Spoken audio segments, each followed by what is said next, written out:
Ready start. उपाध्यक्ष जी, यदि आधुनिक काल में विधानमंडलों का महत्व कुछ कम हो गया है तो उसका कारण यह है कि आधुनिक प्रशासन की समस्याएं अत्यंत जटिल हैं और विधानमंडल तथा विधायक इतने साधन संपन्न नहीं हैं कि विधान और नीति निर्माण की समस्याओं पर गहराई से विचार कर सकें तथा प्रशासन की कारगर ढंग से निगरानी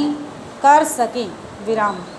इसलिए यह मांग सर्वथा उचित है कि सचिवालयों की सेवाओं को उपलब्ध कराने की व्यवस्था अनिवार्य रूप से सरकार की ओर से होना चाहिए। विराम।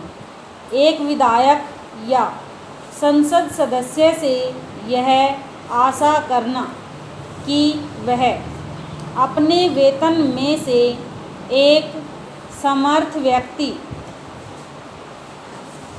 या विधि विशेषज्ञ का खर्चा वहन कर सके अव्यावहारिक है। विराम। विधानसभाओं और संसद के सचिवालय पर सामूहिक रूप से प्रत्येक सदस्य का अधिकार होना चाहिए, चाहे वह शासक वर्ग का हो या विरोधी दल का। विराम। इस सिलसिले में आयोजित गोष्ठी में एक सदस्य ने यह भी सुझाव दिया है कि सदस्य केवल विधेयकों की भूमिका दें और इस ढांचे को भरने का पूरा उत्तरदायित्व सचिवालय ले। विराम। मगर सचिवालय पर इतना निर्भर रहना भी कालांतर में निर्वाचित प्रतिनिधियों के अधिकारों को कम करना होगा।